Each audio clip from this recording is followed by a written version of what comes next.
कमर जमान कारा साहब, ये मामला है, वो तो कह रहे हैं कि ज़ाती खुदगर्जी और ज़ाती इंटरेस्ट के ऊपर आपने फेटफ लेजिस्लेशन की मुखालफत की है। 6 महीने की गिरफ्तारी वाला जो इशू था बगैर वारंट की 180 दिन का, उस पर तो कॉम्प्रोमाइज हो गया था आपका।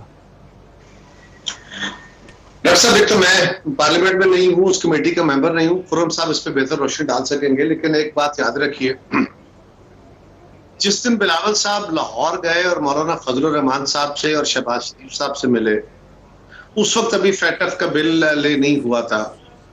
वहां पे उन्होंने बड़ा वाज़ेह तौर पे कहा कि जो बिल हमें ड्राफ्ट की सूरत में इस वक्त समझ आ रहा है कि हम तक पहुंचा है, गवर्नमेंट ने भी ले तो नहीं किया, उसमें हुकूमत बहुत सारे वो इख्तियार लेना चाहती है जो फेटफ की रिक्वायरमेंट नहीं है। जब बिल आएंगे, ये मीडिया में हुआ, आपके पास रिकॉर्ड है, निकाल लीजिए। और उन्होंने कहा कि अगर गवर्नमेंट हमारे साथ जब बिल ले करेगी, will sit down, will see कि जी फेटफ की क्या रिक्वायरमेंट है और जो कौमी जरूरत है उसको हम पूरा करेंगे। लेकिन उसके आड़ में अगर हुकूमत कोई और इख्तियार सुपरा नैब के कोई कानून इख्तियार लेना चाहती है तो वो हम अलाउ नहीं करेंगे। और इस मुल्क के अंदर बहुत सारे कवानीन बशमूल एंटी टेररिज्म और बहुत सारे कवानीन बनाए गए, जो बनाए तो शायद अच्छे नीयत से गए होंगे, लेकिन उसके बाद हमारे खिलाफ जाती तौर पे पीपल्स पार्टी के खिलाफ बहुत ज्यादा ये कवानीन स्पेशल जो हैं ये इस्तेमाल हुए। तो हमने हमेशा ये कहा है कि कवानीन बनाते हुए बहुत एहतियात की जरूरत है कि वो अब्यूज ना हो सके। अब रही बात कि जी हम लिंक क्या कर रहे हैं, अब जरा गौर कीजिए, जब आर्मी चीफ की एक्सटेंशन का इशू था, वो बिल आया, उस वक्त भी आपको याद होगा डॉक्टर साहब कि ये नैब के कानून के ऊपर बहस हुई। गवर्नमेंट ने भी कहा कि जी हम नैब के कानून में तरामीम करना चाहते हैं, उसको एक तरफ रख दिया गया और बिल पास हो गया और उसके बाद उस पर कोई काम नहीं हुआ, कोई।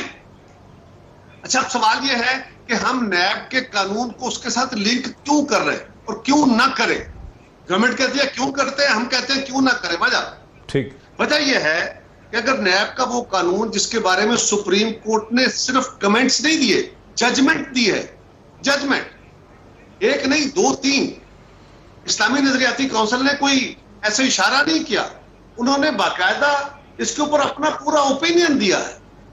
मीडिया उसके ऊपर बड़ी खुली डिबेट कर रहा है और पिछले 2 साल से जो एक्सरसाइज है वो ये है कि ये हुकूमत अपने खिलाफ बोलने वाले हर बंदे को नैब के हवाले करती है।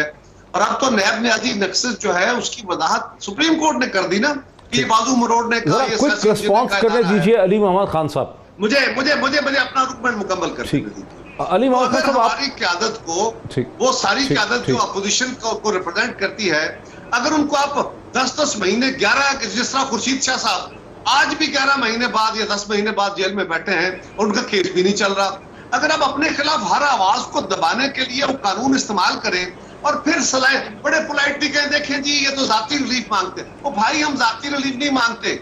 जो अदालतें नैब के बारे में कह रही हैं, जो सुप्रीम कोर्ट ने कहा है, जो इस्लामी नजरियाती काउंसिल ने कहा है, उसको तो नाफिज कर दो, उसको तो ठीक कर दो, हमारी बात छोड़ दो।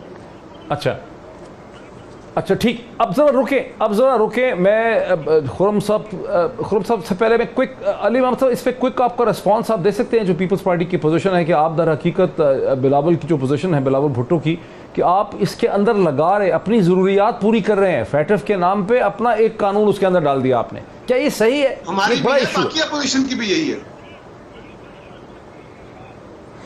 देखिए, मैं इससे एग्री नहीं करता। कोई भी लॉ अगर बनता है तो वो पर्सन स्पेसिफिक नहीं होता। ये कानून जितना अपोजिशन पे अप्लाई हो सकता है उतना ही हुकूमत पे अप्लाई हो सकता है। और ये वही नैब है जो इन्होंने इनके दौर में थी, इनके चेयरमैन भी इन्हीं के लगाए हुए हैं। तो अगर ये कोई किसी का ख्याल है कि चेयरमैन नैब है, ये तो नैब के इदारे के खिलाफ कॉन्फिडेंस है। किसी भी मुल्क में 6 महीने की गिरफ्तारी बगैर वारंट तो नहीं हो सकती सर। 6 महीने की बरतानिया में, अमेरिका में, ये देखें 6 महीने की गिरफ्तारी बगैर वारंट तो सब पे इक्वली अप्लाई होने हैं। ये कहाँ हो सकता है सर? हिंदुस्तान में तो नहीं हो सकता। रिकमेंडेशंस नैब लॉज में भी आती हैं इनकी तरफ से नैब लॉज में रिफॉर्म की जितनी रिकमेंडेशंस आती हैं वो सारी जो है वो डिफेंस ओरिएंटेड होती हैं। इन्होंने जो आपको रिकमेंडेशंस दी हैं उसका मैं आपको बता देता हूँ, आप खुद उसका देख लें कि 1999 से इनकी जो रिकमेंडेशंस थी, अगर ये एनआरओ नहीं है या ये एक बड़े रिलीफ की तरफ नहीं जाना चाहते थे तो वो क्या था कि 16 नवंबर 99 से पहले जो जितने केसेस हैं उसका इतलाक इन पे ना हो उन रिफॉर्म्स में। और दूसरा ये है कि 1 अरब रुपए से अगर कम करप्शन के केसेस में कोई चार्जेस हैं तो उस पर नैब के दायरे इख्तियार में नहीं होगा। मनी लॉन्ड्रिंग का केस जो है वो नैब के नीचे ना आए, या 5 साल के पुराने केसेस जो हैं उस पर अगर उससे पुराना है तो उस पर कोई नया केस ना लगे। अगर कोई देखिए करप्शन है, किसी ने करप्शन की है, चाहे वो 10 साल पुरानी है, 7 साल है या 20 साल है, करप्शन तो करप्शन है। चोरी कोई 10 या 20 साल बाद वो हलाल तो नहीं हो जाती। तो ये चीज़ें ऐसी थी कि जब इनकी तरफ से ये तजावीज़ आई तो इनिशियल जो एक कॉन्फिडेंस का एक माहौल था वो ख़राब हुआ। हमें ये लगा है, maybe we are wrong, लेकिन हमें ये लगा है, बहुत सी पाकिस्तान की बहुत से लोगों को ये लगा है कि इस वक्त FATF पे जो है एक सौदेबाजी का माहौल बना के नेशनल इंटरेस्ट को जो है पर्सनल इंटरेस्ट पे जो है वो कुर्बान किया गया है, जो मुनासिब नहीं था। अगर ये समझते हैं कि किसी भी लॉ में बाद में भी रिफॉर्म किया जा सकता था। डॉक्टर साहब अब पूरा महीना हो गया, हम नैब के कानून में, मुझे आप मौका दें, पूरा महीना हो गया है, हम नैब के कानून पर हुकूमत से कोई बात करने के लिए तैयार नहीं है। इनकी मर्जी है अमेंड करें ना करें, लेकिन इस हुकूमत का जो इंस्टिंक्ट है वो फाशिस्ट है। वो FATF की आड़ में पाकिस्तान के अवाम के जो हकूक हैं वो कुचलना चाहते हैं। और यहां हमारा इनसे इख्तलाफ पहला इस बात पर होगा, और हुआ है, बार बार होगा, कि FATF कोई ऐसे कानून बनाने की हदायत नहीं दे रहा जो पाकिस्तान के शहरियों के बुनियादी हकूक कुचले। ये FATF की डिमांड नहीं है, कभी भी नहीं थी, ना होगी। FATF सिर्फ एक, उनकी 2 किस्म की, एक म्यूचुअल इवैल्यूएशन रिपोर्ट होती है, दूसरा वो एक असेसमेंट करके आपको देते हैं। उसमें कहीं नहीं लिखते कि आप ऐसे कानून बनाए जो लोगों को पकड़ के जेल में डाल दे बगैर वारंट। ये इस हुकूमत का जो फॉशिस्ट रवैया है उसकी वजह से बार बार इन कवानीन के अंदर ऐसी चीजें आ रही हैं जिसको ऑपोजिशन बजामत कर रही है।